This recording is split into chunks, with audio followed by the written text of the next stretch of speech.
Cara orang Jawa kuno menghadapi pocong tanpa drama. Tenang itu bukan lemah, tapi tertutup.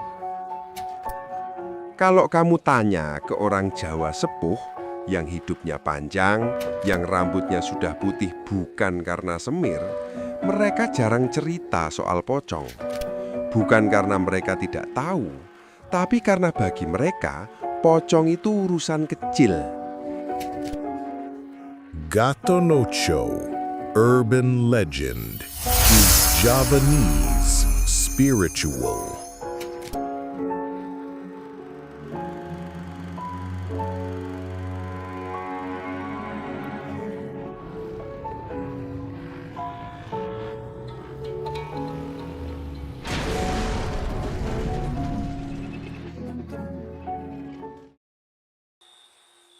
Warung kopi akhirat dibuka. Pocong itu jin, jiwa gentayangan, atau salah paham kolektif? Di warung kopi akhirat ini, kopinya pahit, asap rokoknya tidak naik ke langit, dan pembicaraannya sering bikin orang yang masih hidup merasa tidak siap mati. Rahayu, aku Gotoloco, bukan ulama, bukan wali, bukan dukun, apalagi konten kreator yang jualan dogma dan doktrin. Aku Gotoloco, cuman tukang cerita, tukang ngopi, dan tukang mengaduk logika orang-orang yang terlalu percaya tanpa sempat bertanya. Malam ini kita ngobrol pelan-pelan soal satu makhluk yang paling sering bikin orang lari terbirit-birit, padahal larinya ke arah kuburan juga. Namanya pocong. Iya, pocong. Makhluk yang katanya lompat-lompat. Katanya muncul malam Jumat. Katanya kain kafannya belum dilepas. Katanya arwahnya belum tenang. Tapi pertanyaannya sederhana, namun jarang ditanyakan dengan waras. Pocong itu apa sebenarnya? Jin? Arwah manusia? Atau cuma produk budaya ketakutan massal? Di warung kopi akhirat, kalau pertanyaannya sederhana, jawabannya biasanya tidak nyaman. Pocong dalam logika orang modern. Mari kita mulai dari yang paling modern dulu, biar adil. Dalam ilmu psikologi modern, fenomena melihat pocong sering dikaitkan dengan halusinasi hipnagogik antara sadar dan tidur, sugesti kolektif budaya, atau ketakutan yang diwariskan turun-temurun.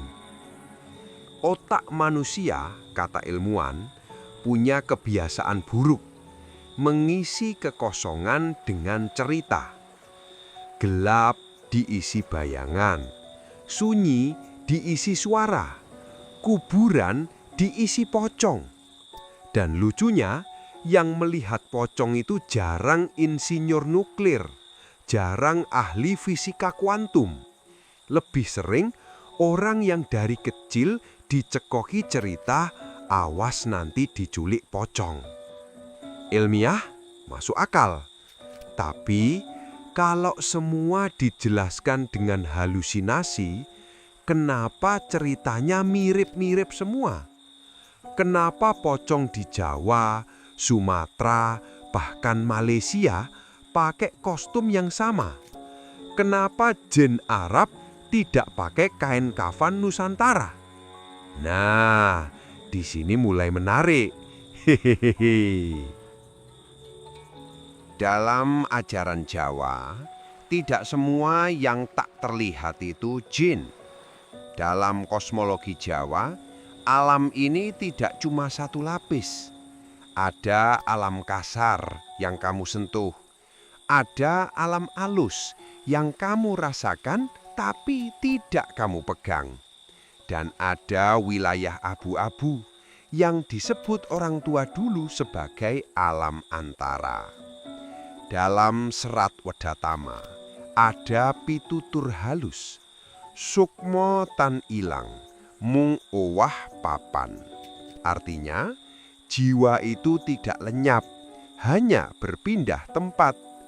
Tapi tidak semua jiwa langsung tahu harus pindah kemana. Nah, disinilah orang Jawa membedakan. Lelembut, energi kesadaran rendah. Roh leluhur yang sudah matang. Makhluk halus, bukan manusia. Dan jiwa kaget, yang sukmo yang belum sadar bahwa ia mati. Dan pocong tidak otomatis masuk kategori jin. Hehehe. Pocong versi Jawa. Jiwa kaget, bukan jin. Dalam banyak pitutur tua, pocong lebih dekat dengan konsep sukmo kesangkut. Bukan karena talinya belum dilepas, itu mitos anak-anak. Tapi karena kesadarannya belum lepas dari tubuh duniawi. Orang Jawa menyebutnya durung rampung uripe, belum selesai hidupnya. Bisa karena mati mendadak, mati dengan penyesalan besar, mati dengan rasa takut ekstrim, atau mati dengan kesadaran rendah. Dalam kondisi itu, jiwa tidak langsung naik, tidak juga turun. Dia nyangkut di frekuensi bawah. Dan alam bawah itu bentuknya mengikuti memori terakhir. Kalau semasa hidupnya takut mati, takut kuburan, takut azab, takut dosa, maka wujudnya ya wujud ketakutannya sendiri. Bungkus kain kafan, terikat, tidak bebas. Itu simbol psikologis dan spiritual, bukan fashion jin. Terus jin di mana? Jin itu lain cerita. Dalam ajaran Jawa, jin itu tidak pernah mati, tidak perlu dikafani, tidak punya urusan dengan ritual pemakaman manusia.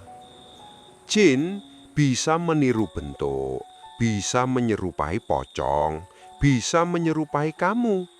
Tapi jin tidak terikat kain kafan, karena jin tidak punya trauma kematian manusia. Kalau ada yang lompat-lompat pakai kain kafan, diam di sekitar makam orang tertentu, dan muncul di jam-jam emosional, orang Jawa tua akan bilang pelan, "Kui dudu jin, kui sing durung mudeng yen wis mati." Itu bukan jin, itu yang belum paham kalau dirinya sudah mati. Serem? Ya, tapi juga kasihan. Di warung kopi akhirat, pocong tidak ditakuti, tidak juga dipuja. Ia dijadikan pengingat bahwa hidup yang tidak selesai dengan sadar bisa berlanjut dalam bentuk ketakutan. Dan di batch berikutnya, kita akan ngobrol lebih dalam. Kenapa pocong sering muncul di tempat tertentu saja? Kenapa tidak semua orang bisa melihatnya? Dan kenapa orang yang terlalu suci justru sering dikejar pocong? Tenang, kopimu masih panas. Cerita kita baru mulai.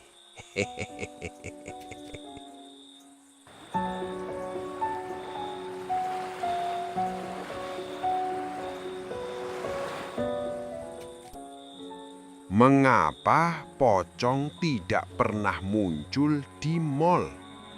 Tempat, waktu, dan orang-orang yang kebuka. Pernah kamu perhatikan satu hal yang ganjil?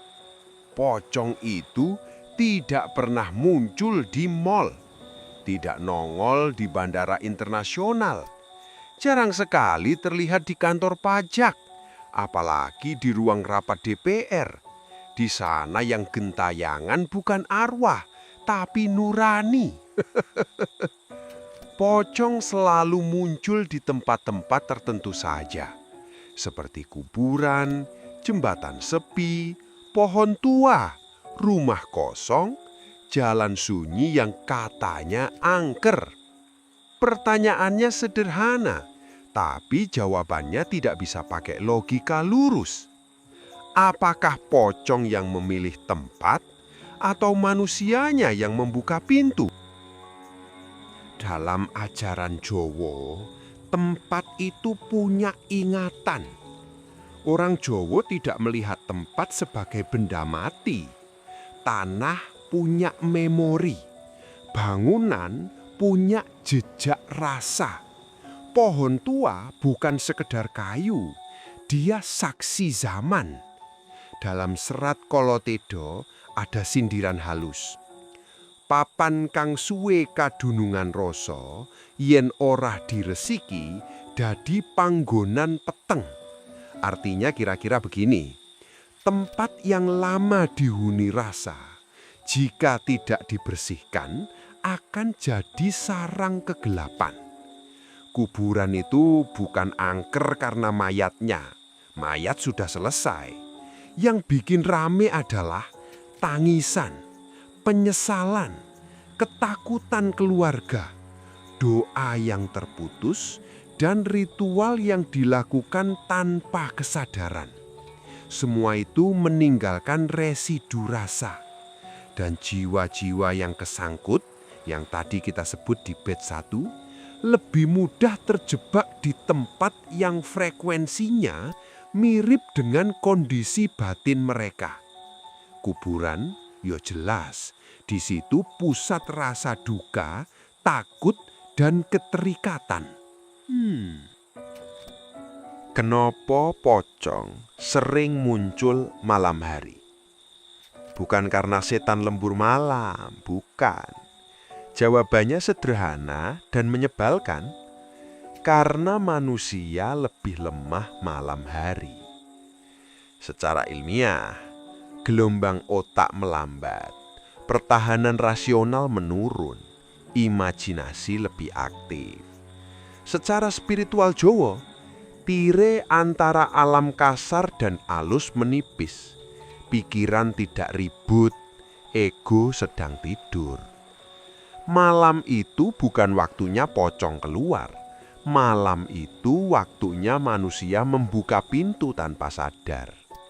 Makanya orang yang habis marah besar, habis takut, habis begadang mikirin hidup, atau sedang kosong batinnya, lebih mudah melihat.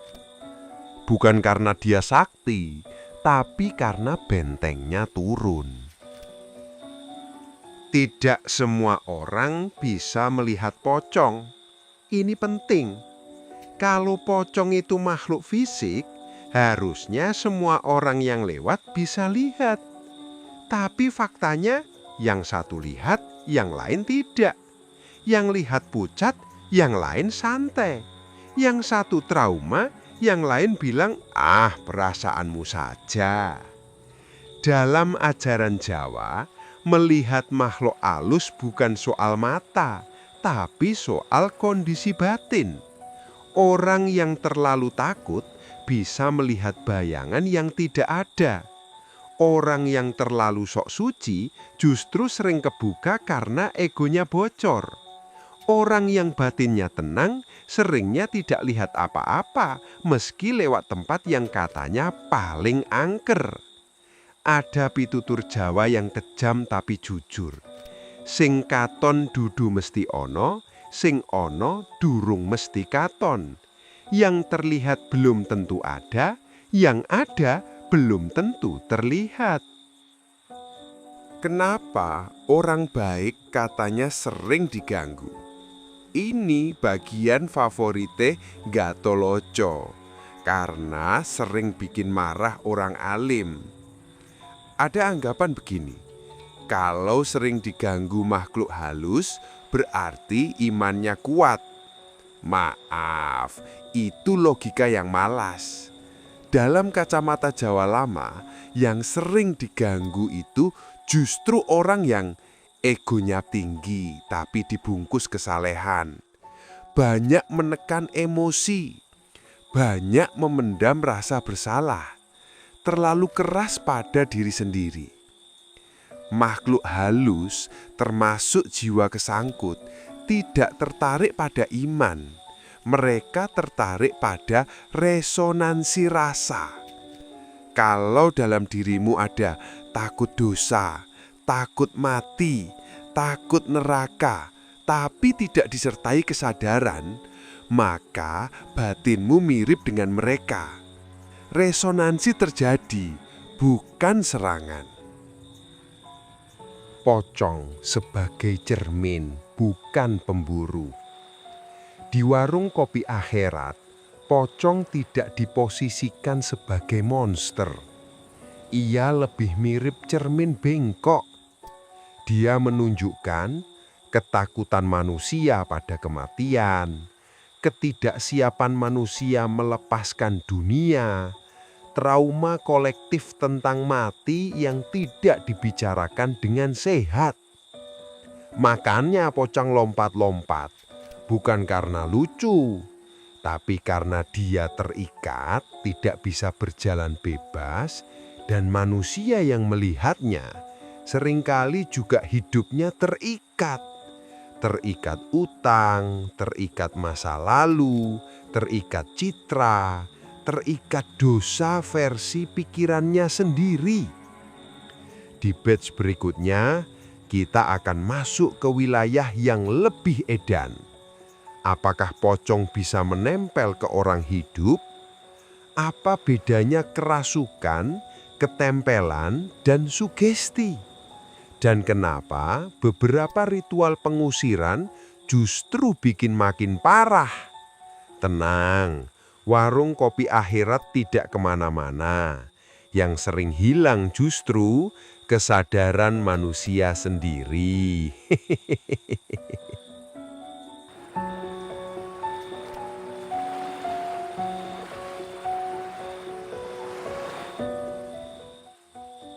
Ketempelan, kerasukan, atau dirimu sendiri. Saat pocong tidak di luar, tapi di dalam.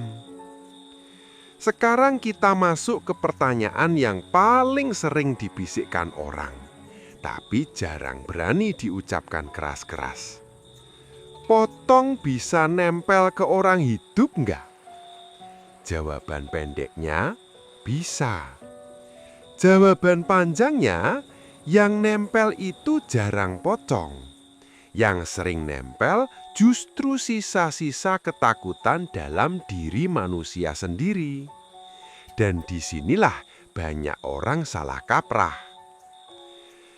3 istilah yang sering dicampur aduk. Di masyarakat ada 3 istilah yang sering dipakai sembarangan. 1. Ketempelan, 2. Kerasukan, 3. Diganggu. Padahal dalam ajaran Jawa, 3 ini beda kelas, beda mekanisme. Mari kita luruskan pelan-pelan. Pertama, ketempelan, saat batin kamu jadi tempat singgah. Ketempelan itu bukan seperti ditempeli stiker. Dalam istilah Jawa, ini disebut kesandung rasa. Artinya bukan makhluk yang masuk, tapi rasa asing yang numpang lewat dan tidak segera disadari. Biasanya terjadi saat orang kelelahan mental, habis dari tempat penuh emosi, kuburan, rumah duka, konflik, pikiran kosong tapi hati penuh beban. Jiwa-jiwa kesangkut termasuk yang digambarkan sebagai pocong punya satu kelemahan. Mereka tertarik pada ruang batin yang kosong tapi bocor. Kalau batinmu kuat dan sadar, mereka lewat saja. Kalau batinmu kosong dan retak, mereka numpang duduk. Bukan untuk jahat, tapi karena sama-sama bingung. Kedua, kerasukan. Saat ego kamu turun dari kursi. Kerasukan itu level berikutnya. Dalam pitutur Jawa, ini disebut kalah sajen. Bukan kalah mantra, tapi kalah kesadaran. Biasanya terjadi saat ego terlalu ditekan, orang terlalu baik, terlalu patuh, identitas diri rapuh. Saat ego turun, kursi kesadaran kosong, dan alam tidak suka ruang kosong. Apapun bisa duduk di situ. Emosi tertekan, ingatan traumatis, atau makhluk halus yang kebetulan lewat. Makanya, kerasukan sering terjadi pada remaja yang bingung jati diri, orang yang hidupnya penuh larangan, atau mereka yang suci tapi tidak jujur pada diri sendiri. Ini bukan hinaan, ini observasi. Ketiga, diganggu saat kamu sebenarnya mengganggu dirimu sendiri. Nah, ini yang paling sering disalahpahami. Diganggu pocong. Padahal kalau ditelusuri, yang terganggu itu tidurnya, pikiran negatifnya, rasa bersalahnya, takut matinya. Dalam serat Wulang Reh ada sindiran halus. Sopo sing wedi marang pepeteng, sejatine lagi peteng batine. Siapa yang takut pada kegelapan, sesungguhnya sedang gelap batinnya. Banyak orang merasa diganggu, padahal yang muncul hanyalah pantulan rasa sendiri.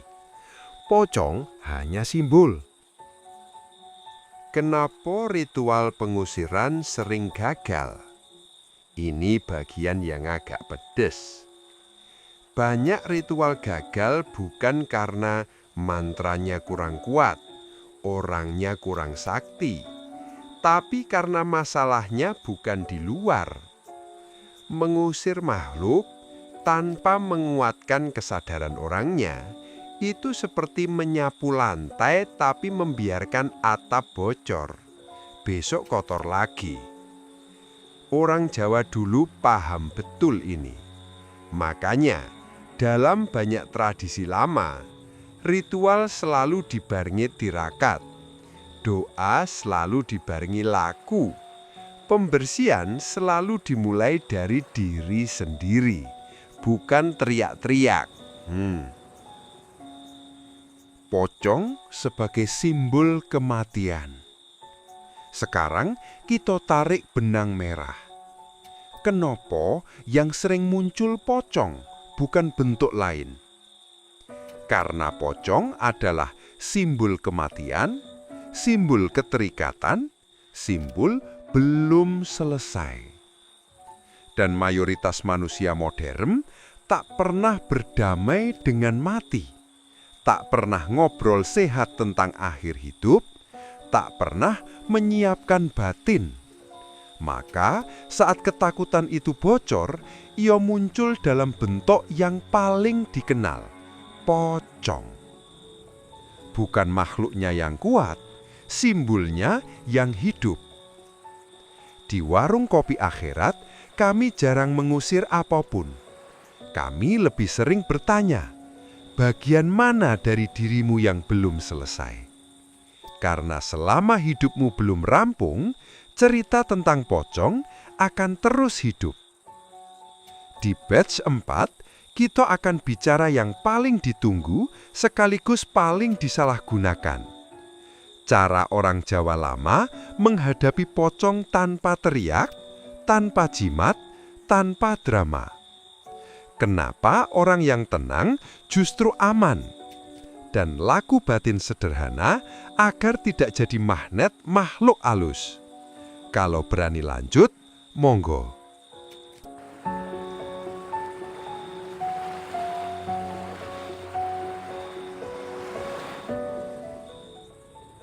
Cara orang Jawa kuno menghadapi pocong tanpa drama.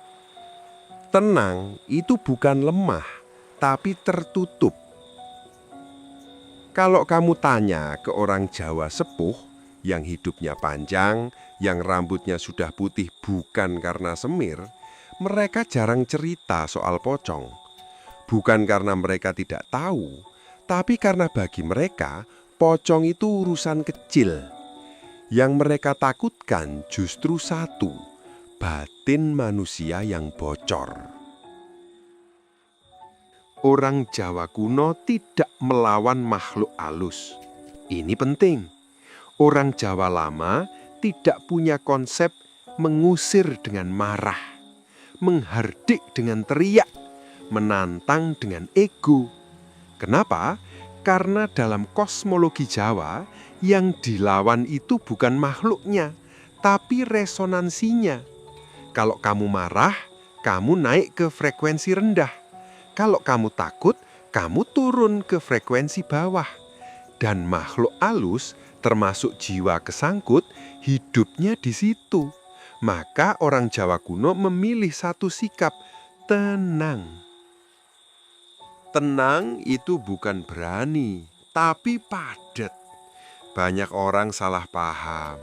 Tenang dikira pasrah, lemah, tidak punya ilmu. Padahal dalam ajaran Jawa, tenang itu disebut maneges, batin yang padat dan utuh. Batin yang padat tidak bocor emosi, tidak meluber ketakutan, tidak sibuk membayangkan. Makhluk halus tidak bisa nempel ke batin padat karena tidak ada celah. Ibarat angin, rumah rapuh, angin masuk. Rumah kokoh, angin lewat saja. Makanya orang yang tenang sering aman, bukan karena dia dilindungi, tapi karena tidak bisa ditempeli. Makanya orang yang tenang sering aman, bukan karena dia dilindungi, tapi karena tidak bisa ditempeli. Lalu, apa yang dilakukan orang Jawa lama saat bertemu? Jawabannya mengecewakan bagi pencari sensasi. Mereka tidak membaca mantra keras-keras, mengeluarkan jimat, atau membentak, "Pergi!" Yang mereka lakukan justru sebaliknya, mengakui keberadaan tanpa memberi makan rasa. Biasanya cukup dengan diam, tarik napas panjang, menundukkan batin, bukan badan. Ada pitutur tua yang jarang dikutip. Sing katon diakoni, sing ora katon ojo diwenehi rasa. Yang terlihat, akui. Yang tak terlihat, jangan diberi rasa. Karena begitu kamu memberi rasa, takut, marah, penasaran, sama saja kamu memberi energi. Dan energi itu makanane. Kenapa jimat sering jadi masalah? Ini bagian yang sensitif. Jimat bukan salah. Yang salah adalah ketergantungan. Orang Jawa lama memakai jimat sebagai pengingat laku, penjaga niat, simbol disiplin batin, bukan sebagai tameng ego. Begitu orang percaya, tanpa jimat aku lemah, disitulah batini bocor. Makhluk halus tidak tertarik jimatnya. Mereka tertarik rasa takut kehilangan jimat itu. Makanya ada orang jimatnya banyak, ritualnya ribet, Tapi gangguannya justru parah, karena pusatnya bukan di batin, tapi di benda. Laku batin sederhana agar tidak jadi magnet. Sekarang, bagian yang paling praktis. Tanpa kemenyan, tanpa air macem-macem. Orang Jawa lama melakukan laku yang sangat membumi. 1. Jujur pada rasa sendiri. Takut ya akui takut. Marah ya akui marah. Yang ditekan justru bocor. 2. Rapikan hidup siang hari. Banyak gangguan malam hari asalnya dari hidup siang yang berantakan. Utang, konflik, kebohongan. 3. Berdamai dengan kematian. Ini kunci. Orang yang sudah berdamai dengan mati jarang sekali diganggu simbol kematian. 4. Tidak sok suci. Kesucian palsu itu magnet paling kuat. Makhluk alus suka ruang yang penuh topeng. 5. Menyebut nama hidup bukan nama takut. Orang Jawa lama lebih sering menyebut Tuhan, Gusti, Sang Hidup daripada menyebut nama makhluk. Yang kamu sebut itulah yang kamu kuatkan. Pocong itu ujian manusia, bukan sebaliknya. Sekarang Gatholoco tutup batch ini dengan satu kalimat tajam. Pocong bukan datang untuk menakuti manusia. Manusialah yang terus memelihara pocong dalam pikirannya. Selama kematian dijadikan horor, kesalahan tidak disadari, hidup tidak dirampungkan dengan jujur, maka simbol-simbol itu akan terus hidup. Bukan di kuburan, tapi di kepala. Di batch 5, kita akan menutup obrolan warung kopi akhirat ini dengan yang paling sunyi. Apa yang terjadi pada pocong menurut ajaran Jawa setelah dipahami? Apakah semua jiwa kesangkut bisa pulang? Dan pesan terakhir Gatholoco untuk orang hidup yang takut mati. Kalau kamu masih di sini, kalau kopimu sudah habis tapi pikiranmu belum, ayo dilanjut bab penutupe.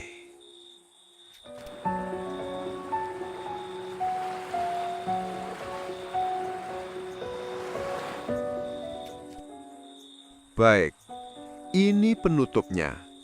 Bukan yang paling seram, tapi yang paling sunyi. Biasanya di bagian ini, orang berhenti tertawa, lalu mulai jujur. Berikut penutup warung kopi akhirat. Saat pocong pulang, manusia tinggal. Sunyi setelah takut, pulang setelah paham. Di warung kopi akhirat, kalau obrolan sudah sampai sini, biasanya tidak ada yang sok pinter lagi. Karena di titik ini, yang kita bicarakan bukan pocong, tapi kita sendiri. Apa yang terjadi pada pocong setelah dipahami? Ini pertanyaan yang jarang diajukan dengan tulus. Kebanyakan orang bertanya, gimana cara mengusir pocong? Orang Jawa lama bertanya pelan, gimana caranya supaya dia bisa pulang? Karena dalam pandangan Jawa, pocong sebagai jiwa yang kesangkut itu bukan musuh. Ia tamu yang tersesat. Dan tamu yang tersesat tidak perlu dipukul, cukup ditunjukkan jalan. Dalam banyak suluk tua disebutkan bahwa jiwa yang kesangkut itu sebenarnya tidak tahu kondisinya sendiri. Ia tidak sadar sudah mati. Ia tidak sadar waktunya sudah selesai. Ia hanya tahu satu rasa, takut dan terikat.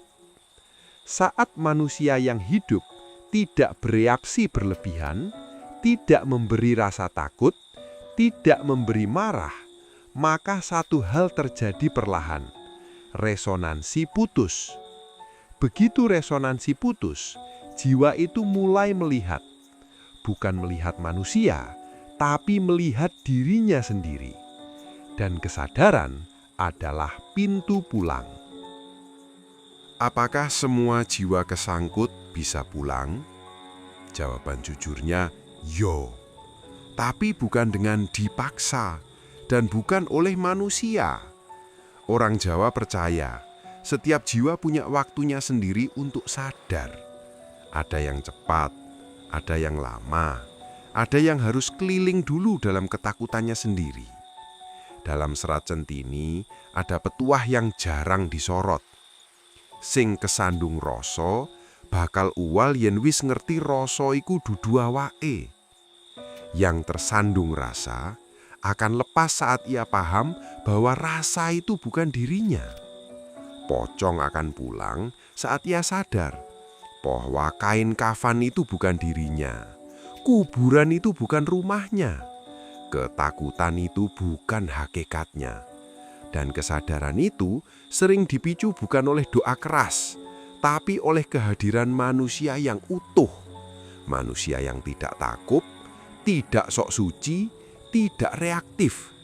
Cukup hadir, cukup hidup. Lalu kenapa banyak pocong seakan tidak pernah habis? Karena yang memperbanyak pocong bukan alam gaib, tapi manusia modern. Manusia yang takut mati, tapi tidak mau mempersiapkan batin.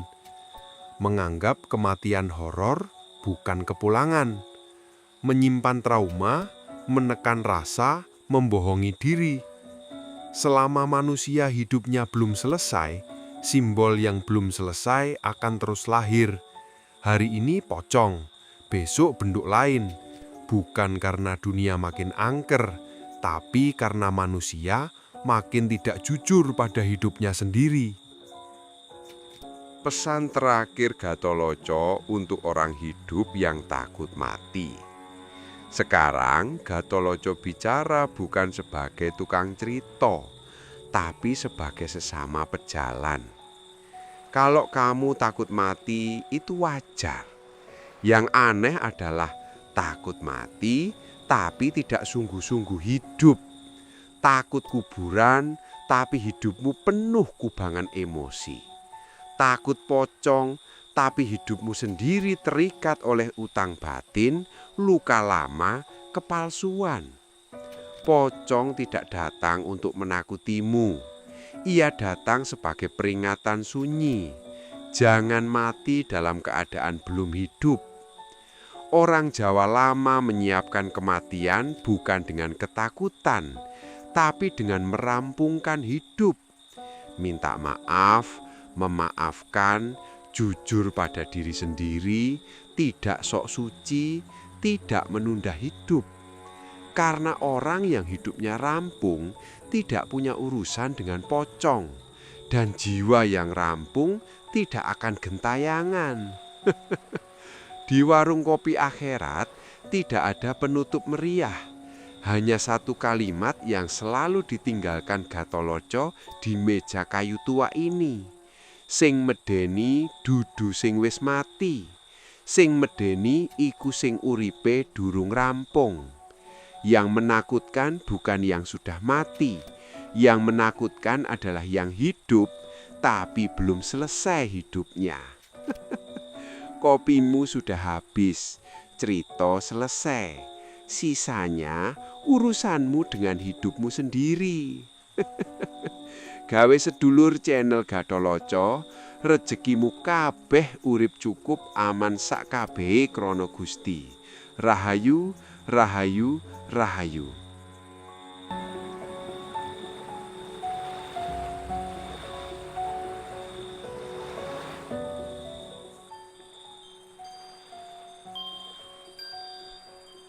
Sanadyan pinter ngaji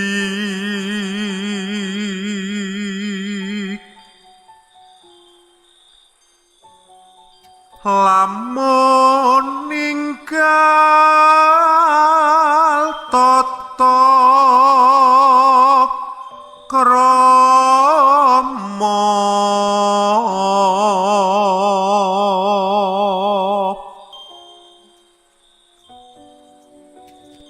pasti Allah wakasane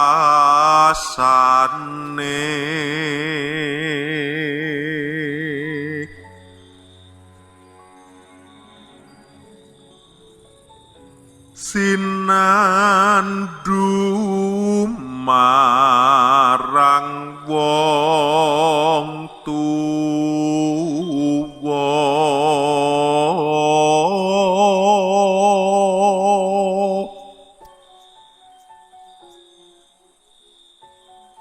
pastine kawirangan